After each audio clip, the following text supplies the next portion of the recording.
jemaat yang dikasihi Tuhan, selamat datang dalam ibadah online GKP BMDC Purwokerto. Tak terasa kita sudah ada di bulan ke-8 di tahun 2021. Betapa kita merasakan penyertaan Tuhan yang sungguh luar biasa. Sudah sepantasnya lah kita mengucap syukur atas kesetiaan Tuhan dengan memberikan yang terbaik dari hidup kita bagi Dia. Mazmur 44 ayat yang ke-8, karena Allah kami menyanyikan puji-pujian sepanjang hari, dan bagi nama-Mu kami mengucapkan syukur selama-lamanya. Kita persiapkan hati kita untuk menerima kebenaran firman Tuhan yang akan disampaikan oleh Bapak Pendeta Lambert Lewis dengan tema God is Almighty, Everything is Possible. Tuhan Maha Kuasa, segalanya menjadi mungkin. Mari kita berdoa. Bapa yang kami sembah di dalam nama Tuhan Yesus Kristus, kami mengucap syukur Tuhan untuk setiap penyertaan-Mu dalam kehidupan kami. Terima kasih untuk sukacita dan kekuatan yang selalu Kau berikan bagi kami dalam kami menghadapi setiap kehidupan kami di tengah kondisi yang tidak baik-baik saja Tuhan. Tapi kami percaya Tuhan, di dalam hadirat-Mu, di dalam Engkau, kami akan tetap baik-baik saja. Kami percaya Tuhan dengan iman kami bahwa hanya di dalam Engkau Tuhan ada kesembuhan, ada kemenangan, ada pemulihan Tuhan. Bahkan ada terobosan-terobosan yang akan terus terjadi dalam kehidupan kami Bapa. Ajar kami Tuhan untuk tetap tinggal tenang, tetap tinggal diam di dalam hadirat-Mu Tuhan. Kami mau Tuhan Yesus untuk terus menyembah-Mu, untuk terus mencari Engkau Tuhan. Kami ingin memiliki hati yang selalu haus Tuhan, untuk selalu mengenal Engkau lebih dalam lagi Bapa. Kami siap mendengarkan firman-Mu Tuhan, lembutkan hati dan pikiran kami, dan kami mau memberikan yang terbaik lewat pujian dan penyembahan dari hidup kami. Biarlah hidup kami terus menyenangkan hati-Mu Tuhan. Terima kasih Bapa, di dalam nama Tuhan Yesus, amin. Selamat beribadah, Tuhan Yesus memberkati.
Hanya di dalam Engkau Tuhan.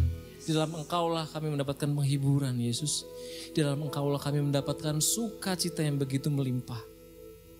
Terpujilah nama-Mu Tuhan Yesus.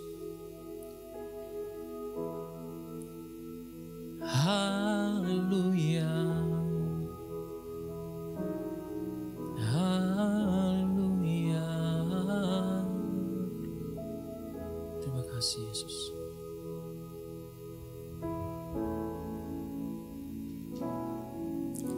Tuhan, Kaulah pengharapanku. Ku percaya hanya kepadamu. Yesus, Kaulah perlindunganku. Engkau yang selalu ku puji. Tuhan, Kaulah pengharapan kami. Oh, Tuhan, Kaulah pengharapanku. Ku percaya hanya kepadamu. Yesus, Kaulah perlindunganku. Engkau yang selalu ku puji.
Ya, Shalom Bapak Ibu Saudara.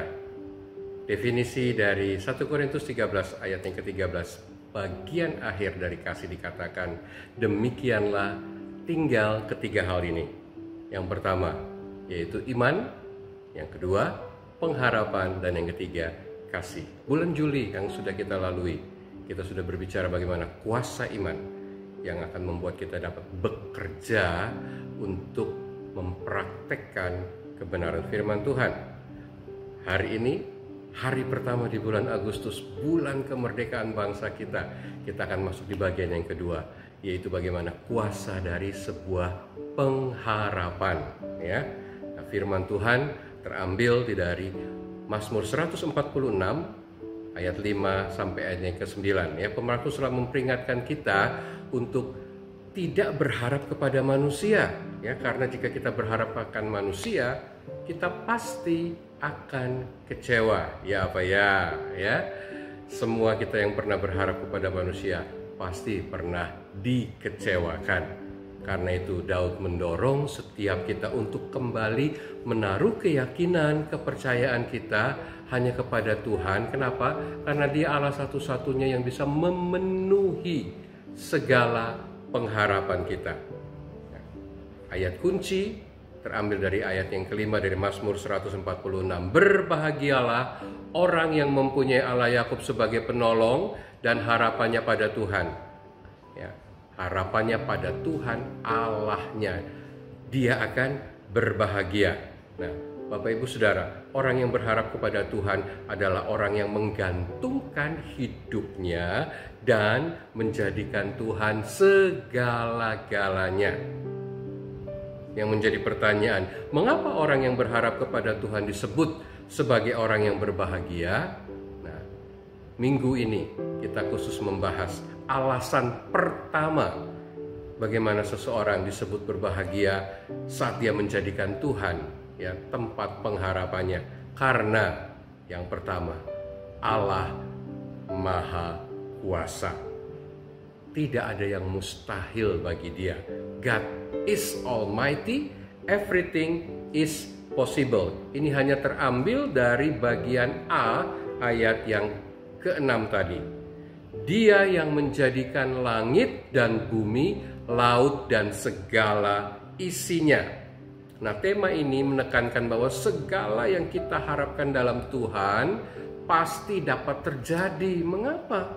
Ya karena Dia Allah yang Maha Kuasa. Nah, saya akan mengajak kepada kita untuk melihat fakta dari pengharapan. Ada 3 fakta yang akan kita munculkan di minggu ini yang kita akan pelajari bersama-sama. Yang pertama, ketika kita menaruh pengharapan pada Allah yang Maha Kuasa, maka tidak ada satu hal pun yang mustahil. Sekali lagi, waktu kita menggantungkan pengharapan kita kepada Allah yang Maha Kuasa, maka tidak ada satu hal pun yang mustahil. Kenapa kita perlu menggantungkan pengharapan kita kepada Allah yang Maha Kuasa? Karena sekali lagi, waktu saudara ingin pengharapan saudara terwujud, maka jangan tanggung-tanggung untuk menggantungkan pengharapan itu. Waktu kita menggantungkan kepada sesuatu yang bukan Allah, maka peluang pengharapan itu untuk gagal akan semakin besar. Tetapi waktu kita mau menggantungkan itu kepada yang paling tinggi di dunia maupun di alam semesta, yaitu Allah pencipta langit dan bumi, maka peluang untuk gagal itu sangat kecil. Ya, Dia punya semua kuasa untuk menggenapkan apa yang kita harapkan. Yeremia 17 ayat 7 kita sering cuplik, ya, diberkatilah orang yang mengandalkan Tuhan dan yang menaruh pengharapannya hanya kepada Tuhan.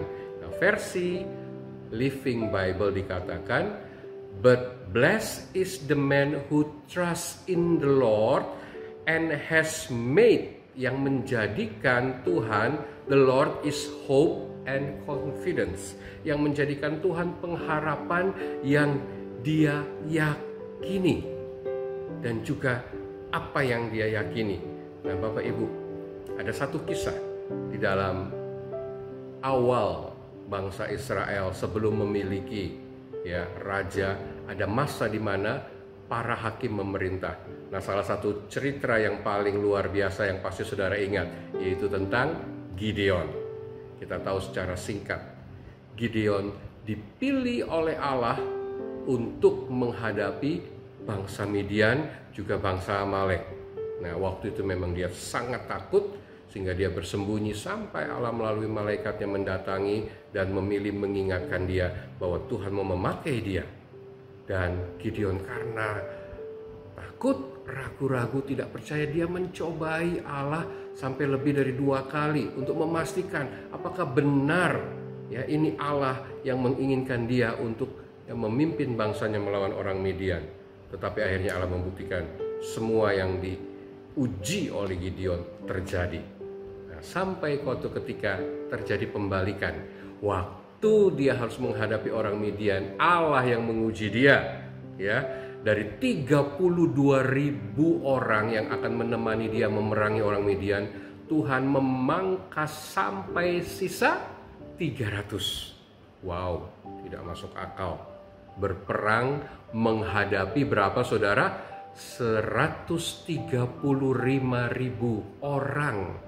Gideon hanya diizinkan oleh Tuhan ya, bersama 300 orang. 300, 135.000. 1 banding 450. Wah, kalau 1 banding 5 sih masih masuk akal ya. Dengan keterampilan, kehebatan ya, cara berperang, alat yang cukup, 1 banding 5 masih masuk akal. Tetapi 1 banding 450, benar-benar ini tidak masuk akal. Allah sengaja membuat situasi itu terjadi supaya apa? Supaya kalau mereka menang, itu benar-benar karena kuasa Allah. Itu yang Allah katakan. Dan kita teringat peristiwa ini bukan sudah pernah terjadi, nanti kemudian di masa raja-raja terulang kembali di zaman Raja Ahab. Ya, Imam Eli seorang diri harus menghadapi sama 450 imam Baal. Ya, jadi perbandingan 1 banding 450 itu terjadi lagi waktu Eli. Ya, akhirnya harus membuktikan Allah yang berkuasa menahan hujan, Dia juga yang akan menurunkan hujan. Nah, Bapak Ibu Saudara, tidak ada yang mustahil bagi orang percaya. Terbukti 1 lawan 450 dan menang telak. Di dalam perjanjian baru, Rasul Paulus menulis di 2 Korintus 4 ayat yang ke-7 ya. Tetapi harta ini kami punyai dalam bejana tanah liat, supaya nyata bahwa kekuatan yang melimpah-limpah itu berasal dari Allah, bukan dari kami. Dia ingin menceritakan bagaimana Allah menggunakan kekuatan kuasa Roh Kudus lewat para rasul melayani banyak hal yang luar biasa, dan mereka membuat banyak mujizat, tetapi dia sadar bahwa dia hanya bejana tanah liat.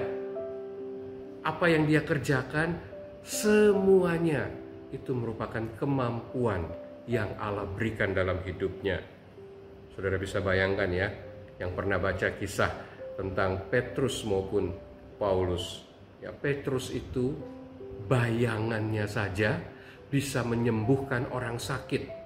Ya, bagaimana orang-orang sakit itu ditaruh di pelataran, tujuannya apa? Waktu Petrus lewat, bayangan Petrus terkena orang sakit, orang itu sembuh. Yang ada kerasukan, setannya keluar dari orang yang dirasuk. Demikian juga Paulus, sapu tangan atau kain bekas yang pernah dipakai oleh Paulus itu diambil dan diletakkan atas orang sakit sembuh. Yang sementara kerasukan, setannya lari dari orang tersebut. Begitu ajaib kuasa Allah dalam kehidupan rasul-rasul di awal gereja, ya. Tapi mereka menyadari semua itu diberikan oleh Allah yang Maha Kuasa, sehingga tidak ada yang mustahil. Bagian yang kedua, ya, fakta dari pengharapan. Kemahakuasaan Tuhan dinyatakan dengan penciptaan alam semesta, atau melalui alam semesta kita melihat dan membuktikan kemahakuasaan Allah. Ya, dikatakan bahwa penghalang terbesar kita sebetulnya bukan dari bukti-bukti yang sudah ada, tetapi dari pikiran kita. Ya, keyakinan kita pada kemahakuasaan Allah ini yang menjadi penghalang. Kadang-kadang kita tidak yakin, apa Allah sanggup ya? Apa Allah bisa ya untuk menolong masalahku, untuk memberi jalan keluar? Sementara ya segala sesuatu yang ada di semesta ini Dia yang ciptakan. Saya tidak akan bercerita tentang tata surya atau ya planet, karena begitu rapi tercipta. Bumi ini sejak diciptakan itu tepat pada porosnya, tidak pernah berubah. Kalau sedikit bergeser 1 derajat lebih dekat kepada matahari, kita semua hangus. Atau bergeser 1 derajat lebih jauh sedikit dari matahari, kita semua menjadi beku, Bapak Ibu. Tapi saya tidak akan bahas lagi itu. Yang ingin saya jelaskan saat ini, bagaimana penciptaan kita sebagai umat Allah, sebagai manusia yang sangat luar biasa. Kita diberi kemampuan pikiran, ya secara fisik itu ada di dalam otak kita manusia, ya. Ya, saya munculkan di PowerPoint. Saudara lihat gambar otak kita dibandingkan dengan primata yang lain, ya. Primata itu semacam monyet atau simpanse atau gorila. Otak manusia memiliki volume terbesar, ya. Padahal dia kecil sekali. Yang suka hobi makan otak sapi di rumah makan Padang, ya, bisa melihat bentuk otak seperti apa. Di gambar itu saudara bisa perhatikan. Dari otak yang kecil ini yang isinya kebanyakan asam lemak, kita manusia diberi kesanggupan, ya, untuk menjadikan semua hal yang saudara perhatikan hari-hari ini, yang saudara nikmati. Lampu, kamera, HP, kendaraan, apa saja. Itu semua dikembangkan hasil daya pikir manusia, ya. Bahkan ada satu situs dunia, ya, yang menulis sebuah pernyataan, ya, bahwa infinite creator is what you are, ya. Ultimately you are the creator of your own life, and there are no limits when it comes to what is and isn't possible. Artinya dikatakan bahwa saudara dan sayalah pencipta yang tidak terbatas itu, ya. Anda adalah pencipta hidup Anda sendiri, dan tidak ada batasan dalam hal apa yang mungkin dan yang tidak mungkin. Artinya kita yang menciptakan baik buruk hidup kita sendiri, ya. Ini dari infinitycreators.com, saudara bisa searching dan dapatkan itu. Nah, maksud saya, melalui karya ciptanya, saya tidak bicara alam semesta lagi, tetapi pribadi kita memiliki otak, kemampuan pikiran yang Allah berikan, yang memiliki, ya, kemampuan yang tidak terbatas untuk menciptakan segala sesuatu. Hari ini saja sudah begitu banyak kecanggihan. Kita tidak bicara lagi 10-20 tahun ke depan, anak-anak kita, cucu kita, mereka akan menggunakan teknologi yang jauh lebih canggih dari yang kita alami hari-hari ini. Dan itu masih akan terus berkembang, Bapak Ibu Saudara. So, otak yang kecil itu, dari mana dia dapat bekerja? Dari mana dia bisa terus menghasilkan daya pikir, daya cipta? Dari mana dia tetap bisa hidup? Karena dia menerima asupan oksigen dari dalam darah. Dan darah saudara sampai ke otak itu karena pengaruh apa? Ada jantung saudara yang memompa darah itu kepada otak saudara. Nah, tahukah saudara bahwa jantung manusia setiap tahun itu berdenyut 35 juta kali per tahun, 35 juta kali denyutan, ya. Ini rata-rata. Karena waktu kita istirahat, denyut jantung normal kita antara 60 sampai 100 per menit. Artinya dalam 1 tahun antara 32 sampai 35 juta kali dia berdenyut. Nah, umur saudara berapa? Kalikan aja, ya.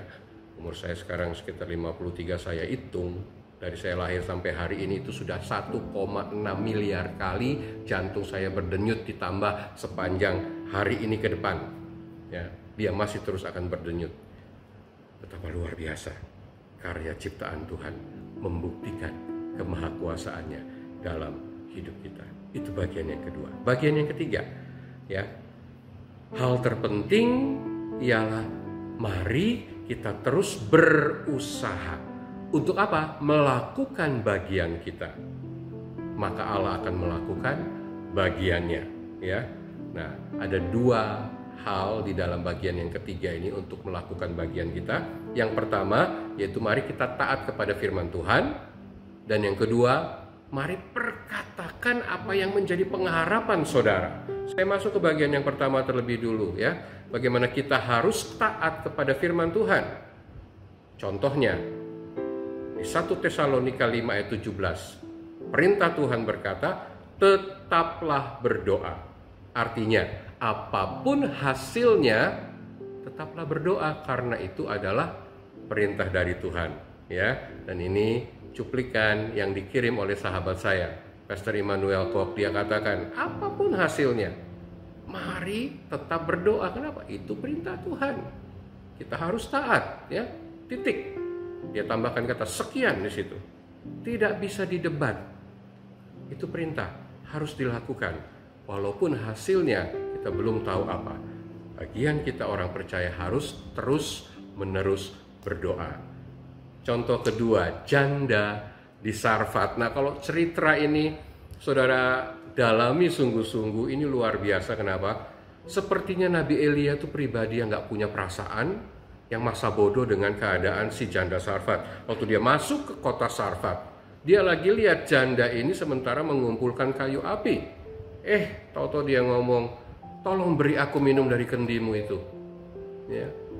Belum selesai dilayani minum, melunjak saudara. Ngomong apa? Tolong beri aku roti juga. Dan akhirnya perempuan ini berkata, ya, di dalam 1 Raja-Raja 17 ayat 12, demi Tuhan Allahmu yang hidup, sesungguhnya tidak ada roti padaku, ya, yang ada padaku, ya, kecuali segenggam tepung dalam tempayan dan sedikit minyak dalam buli-buli. Dan sekarang seperti yang engkau lihat, aku sedang mengumpulkan 1-2 kayu api, ya, untuk aku pulang. Aku akan mengolah tepung dan minyak itu bagiku dan bagi anakku. Kami akan memakannya. Setelah itu kami mati. Ya, dia mengingatkan Elia, ini udah minta minum, minta roti lagi. Padahal kondisi si janda ini, tepung tinggal segenggam, minyak tinggal sedikit dibuli-buli. Dia lagi kumpul kayu untuk pulang. Dia akan bawa dan olah tepung dan minyak itu, dibakar menjadi sebuah roti untuk dia dan anaknya makan. Dan setelah itu mereka putus harapan, mereka mati. Tetapi terus apakah Elia merasa iba dan berkata, oh begitu ya Bu, oh maaf ya, silahkan lakukan apa yang ibu mau. Tidak sama sekali. Elia tidak berempati sedikit pun. Malah Elia berkata, ya, jangan takut, pulanglah, buatlah seperti yang kau katakan, tetapi tetap buatlah lebih dahulu, ya, sepotong roti bundar yang kecil daripada itu, daripada tepung dan minyak yang ada di buli-buli itu, dan bawalah kepadaku. Setelah itu baru engkau buat bagi dirimu dan bagi anakmu. Bayangkan, seperti orang yang gak ngerti. Sudah dijelaskan, tetap Elia ngeyel. Gak boleh, pulang, olah, tapi nomor 1, bikin roti bundar kecil, bawa dulu ke aku. Wow, ini kalau saya bayangkan saya menjadi hamba Tuhan seperti Elia, saudara, sebagai jemaat sudah dalam kesusahan, saya masih mendedes terus, ya, gak bisa. Tetap buat dulu bagi saya, baru sisanya bagi saudara. Saya yakin saudara akan keluar dari gereja ini dan mengata-ngatai saya sebagai hamba Tuhan yang tidak benar. Tetapi ini yang Elia kerjakan bagi janda Sarfat tersebut. Dan dia menyatakan di ayatnya yang ke-14, ya, sebab beginilah firman Tuhan Allah Israel, saat janda ini mau taat melakukan apa yang Elia minta, dia katakan tepung dalam tempayan itu tidak akan habis dan minyak dalam buli-buli itu tidak akan berkurang sampai waktu Tuhan memberi hujan ke atas muka bumi. Saat itu masa kekeringan 3,5 tahun. Tetapi waktu perempuan ini mau taat, maka Tuhan yang akan menjamin hidupnya. Taatnya apa? tetap dari minyak yang ada di buli-buli, tepung yang tinggal segenggam itu harus dia buatkan roti bundar dan dia harus berikan lebih dulu kepada Elia. Tidak masuk akal, tetapi waktu saudara taat, mujizat Tuhan akan terjadi. Saya boleh simpulkan, saat kita taat, apa yang terlihat tadinya bagikan akhir dari kehidupan bagi si janda ini justru akan dapat menjadi awal dari sebuah kelimpahan. Itulah kuasa ketaatan. Nah saudara, ya, apapun firman Tuhan yang saudara terima hari-hari ini, yang datang kepada saudara, jangan takut, taati, percaya, kerjakan apa yang firman Tuhan itu nyatakan dalam hidup saudara. Apa yang saudara lihat yang hari-hari ini kelihatannya sedikit, yang dari engkau miliki, namun kalau Tuhan berkata sesuatu dalam hatimu untuk engkau bawa itu, untuk menolong orang lain, lakukan. Kalau itu berdasarkan kebenaran firman Tuhan, Tuhan yang menggerakkan engkau untuk mengerjakannya. Jangan sayang-sayang itu untuk dirimu sendiri, tetapi bawa itu untuk melakukan kehendak Tuhan. Kalau itu harus dibagikan untuk orang lain, bagikan, jangan takut. Maka janji Tuhan ini akan terjadi atas hidup saudara. Dia yang akan memelihara hidup saudara sampai waktu masa kesulitan PPKM ini, pandemi ini berlalu, engkau tetap terpelihara sempurna dalam tangan Tuhan. Itu janji firman Tuhan. Bagian pertama, taat kepada apa yang Tuhan katakan melalui firman-Nya. Nah, yang kedua, perkatakan apa yang saudara harapkan. Saya ambil contoh dari wanita pendarahan 12 tahun ya. Wanita ini tidak mencuplik firman Tuhan, tidak mengambil perkataan Yesus ataupun ya apalah Taurat atau apa yang bisa dia jadikan ayat untuk dia afirmasikan. Tidak.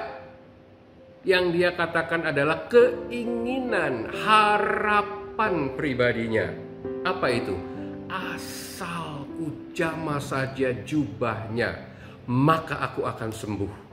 Itu yang dia perkatakan. Apa yang dia rindukan? Kesembuhan.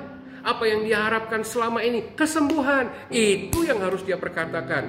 Tetapi dengan caranya sendiri. Asal ku jamah saja ya, jubahnya, maka aku akan sembuh. Nah Bapak Ibu, apa yang menjadi pengharapanmu hari-hari ini? Perkataan itu. Perkatakan itu kepada Tuhan ya. Tidak selamanya engkau harus mengambil firman, tetapi kerinduan hatimu tentang sesuatu yang betul-betul menjadi ya kesesakan yang engkau ingin itu, jalan keluar, ada kelegaan, ada kelepasan, sampaikan itu kepada Tuhan. Tuhan tahu isi hatimu, tetapi Dia butuh pernyataan imanmu untuk memperkatakan bahwa engkau mengimani apa yang engkau rindukan itu terjadi, selesai dalam hidupmu. Seperti perempuan yang pendarahan 12 tahun ini. Perkatakanlah itu ya. Sampaikan itu kepada Tuhan. Karena sekali lagi tidak ada hal yang terlalu besar dan terlalu sulit bagi Tuhan untuk menolong setiap kita. Jika saudara menemukan ayat firman Tuhan lewat renungan pribadi, afirmasikan itu ya. Saya senang mengafirmasikan ya bagian-bagian dari Filipi. Allahku akan memenuhi segala keperluanku menurut kekayaan dan kemuliaan di dalam Kristus Yesus ya. Segala perkara dapat kutanggung di dalam Dia yang memberi kekuatan kepadaku. Selalu itu yang akan saya afirmasikan dalam menghadapi berbagai hal, dalam tekanan, dalam kebutuhan hidup. Karena sekali lagi itu firman Tuhan. Kita kembalikan kepada Tuhan dan Dia akan melakukan apa yang Ia nyatakan, karena itu memang firman-Nya bagi setiap kita. Nah Bapak Ibu, saya akan tutup dengan satu kesaksian yang mungkin di beberapa kali doa pagi, doa malam sudah sempat saya saksikan ya. Ayah saya, Opa Jack, usianya hari ini 93 tahun, kemarin terkena COVID. Tetapi dia tipe orang dulu. Dia tidak mengakui dan dia tidak merasa kalau dia terpapar COVID, tetapi gejala batuknya luar biasa ya, dan ya otomatis ditambah dengan mampet ya, sehingga tidak bisa mencium.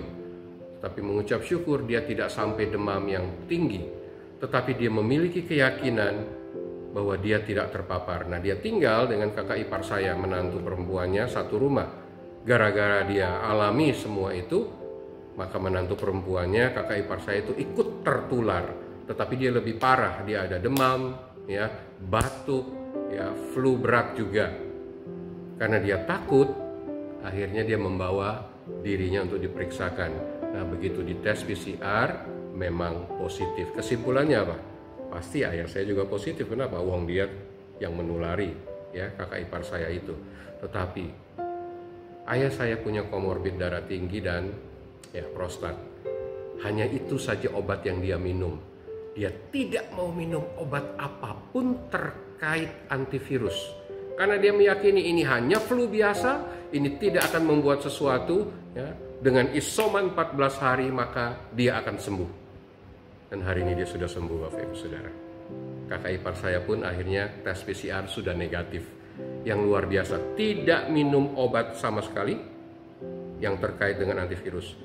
Ya, dia hanya minum vitamin C, dia hanya minum obat flu biasa. Makan yang cukup, istirahat yang cukup. Tidak pernah dites sampai sembuh kembali. Terbukti dari kakak ipar yang sudah sembuh dan dites negatif. Nah, saudara, kekuatan keyakinan kita, pengharapan kita atas ya sesuatu yang kita rindukan, itu Tuhan hargai. Karena dia Allah yang maha kuasa. Pikiran saudara menciptakan seperti apa hidup saudara. Karena waktu kita di dalam Tuhan, Allah turut bekerja yang menolong kita untuk membangun ya pola pikir yang benar. Karena itu jangan pernah takut. Pengharapan saudara gantungkan kepada yang paling mentok, pemilik langit dan bumi, penguasa tunggal satu-satunya. Mari buat dia benar-benar menjadi Allah dalam hidup saudara. Bulan ini kita akan merayakan kemerdekaan bangsa kita. Mari kita berdoa supaya kemerdekaan itu juga kita alami. Hati dan pikiran kita dibebaskan dari semua ketakutan. Biar pengharapan kita sepenuhnya hanya kepada Tuhan. Mari saudara, kita akan masuk ke dalam perjamuan kudus. Saudara sudah menerima hosti dan anggur di rumah masing-masing. Mari kita buka hosti dan anggur ini.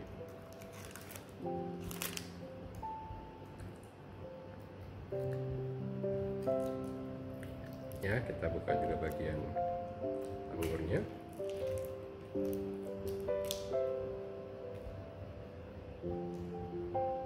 Ya, mari yang sudah menyiapkan, mari bangkit, berdiri bersama dengan saya. Mari kita angkat roti di atas kepala kita. Kita mengucap syukur. Tuhan, hamba bersyukur hari ini Engkau menyatakan Engkau Allah yang maha kuasa, yang tidak terbatas. Karena itu tidak ada sesuatu yang mustahil bagimu. Lewat ciptaanmu yang adalah hidup kami sendiri, kami menyaksikan betapa dahsyat Engkau memakai kami manusia untuk menciptakan banyak hal. Sehingga apa yang kami alami hari ini, yang kami nikmati hari ini, itu karena daya cipta yang Kau beri dalam kehidupan kami. Dan hari ini kami diingatkan bahwa Engkau merindukan untuk kami terus memperkatakan apa yang menjadi pengharapan kami. Kami terus taat kepada firman-Mu, bahwa tidak ada yang dapat membatasi kehidupan kami saat kami memikirkan hal yang benar sesuai dengan kebenaran firman-Mu. Dan hari ini kami sementara memegang hosti ataupun roti yang adalah lambang tubuh-Mu yang sudah Engkau pecah-pecahkan bagi kami.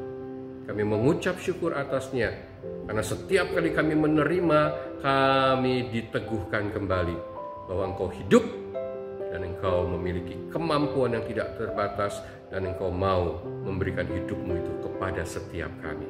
Bapak Ibu Saudara, apakah Bapak Ibu mengaminkan bahwa roti yang saudara pegang adalah tubuh Kristus? Mari kita dengan penuh rasa hormat, ingatlah, Dia sudah memberikan hidupnya. Apakah hanya sekedar hal-hal yang lain? Pasti Dia akan berikan dalam kehidupan kita. Pengharapan saudara tidak akan pernah mengecewakan waktu engkau membawa pengharapanmu hanya kepada Dia. Mari dengan penuh rasa hormat kita makan hosti ini di dalam nama Tuhan Yesus.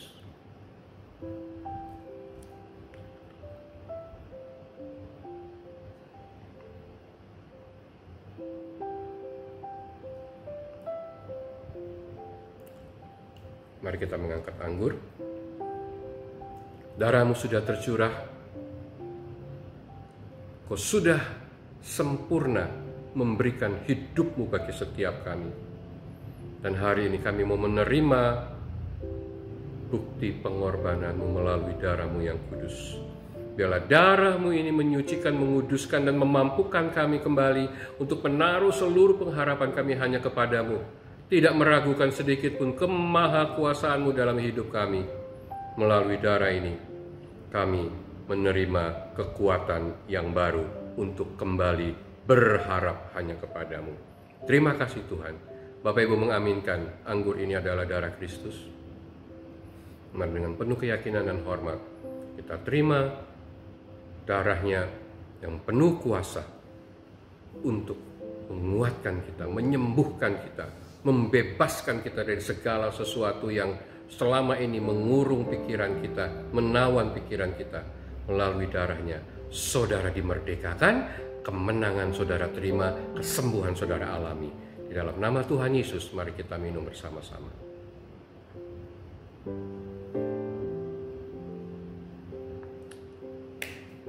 Biarlah melalui perjamuan hari ini, sepanjang bulan ini, saudara mengalami kemenangan lepas kemenangan, kemerdekaan yang sejati secara alami. Pengharapan saudara, sekali lagi, tidak akan pernah mengecewakan. Karena Tuhan sanggup melakukan apa yang tidak saudara mengerti, yang tidak saudara pikirkan sebelumnya. Dia akan buat itu dalam hidup saudara, asalkan saudara tidak ragu-ragu sedikit pun. Mari kita berdoa. Tuhan, hamba mengucap syukur, Engkau the Almighty God. Nothing is impossible. Karena itu kami mau mengambil keyakinan itu menjadi keyakinan yang kuat, sehingga kami memiliki dasar pengharapan yang kuat di dalam Engkau. Tidak ada sesuatu pun yang gagal. Engkau merancangkan, Engkau berkuasa menggenapkan semua itu. Dan kami tahu Engkau mengasihi kami lebih dari kami mengasihi diri kami sendiri. Karena itu kami tahu Engkau pasti akan menolong, Engkau pasti akan menyembuhkan, Engkau pasti akan menggenapkan setiap karya dan rencanamu dalam kehidupan kami. Berkati, kuatkan, dan buat kami mengalami, melihat, hingga pengharapan kami menjadi kenyataan. Terima kasih Tuhan. Demi nama Tuhan kami Yesus Kristus, kami mengucap syukur atas kebenaran firman-Mu, atas perjamuan kudus yang boleh kami terima. Dalam nama Tuhan Yesus kami berdoa. Amin. Tuhan berkati Bapak Ibu Saudara. Bapak Ibu Saudara, firman Tuhan sudah diberitakan dan saya sangat bersemangat meyakini bahwa setiap kita akan mengalami kuasa yang Tuhan anugerahkan dalam hidup kita karena Dia Allah yang penuh kuasa. Mari terimalah berkat Tuhan, terus yakini tidak ada yang dapat mengalahkan kuasa Allah di dalam hidup Bapak Ibu. Mari kita akhiri ibadah kita dan terimalah berkatnya. Diberkatilah orang yang mengandalkan Tuhan, yang menaruh pengharapannya pada Tuhan. Ia akan seperti pohon yang ditanam di tepi air, yang merambatkan akar-akarnya ke tepi batang air, dan yang tidak mengalami datangnya panas terik, yang daunnya tetap hijau, yang tidak khawatir dalam tahun kering, dan yang tidak berhenti menghasilkan buah. Tuhan memberkati Bapak Ibu, Tuhan melindungi Bapak Ibu, Tuhan menyinari Bapak Ibu dengan wajahnya dan memberi Bapak Ibu kasih karunia. Ia menghadapkan wajahnya kepada Bapak Ibu dan memberi damai sejahtera. Di dalam nama Tuhan kita Yesus Kristus, terimalah berkatnya dan jadilah berkat bagi semua orang. Amin. Amin.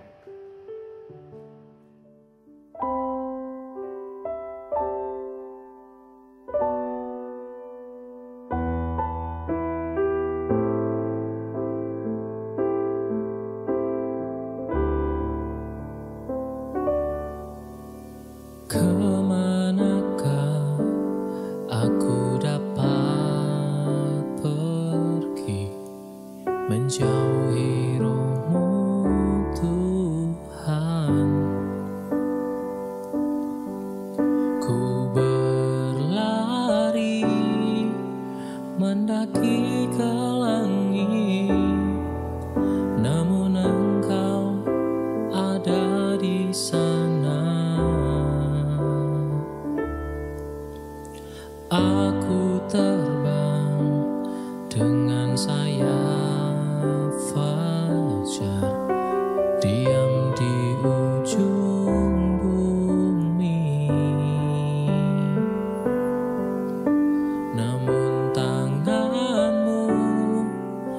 menuntunku selalu, bawaku mendekat padamu. Engkau Tuhan Allah Maha Tahu, betapa dahsyatnya kuasa-Mu, hadirat-Mu kini penuhiku. Bawaku mendekat padamu. Engkau Tuhan Allah Maha Tahu, betapa dahsyatnya kuasa-Mu, hadirat-Mu kini penuhiku. Bawaku mendekat padamu. Bawaku mendekat padamu. Bawaku mendekat padamu.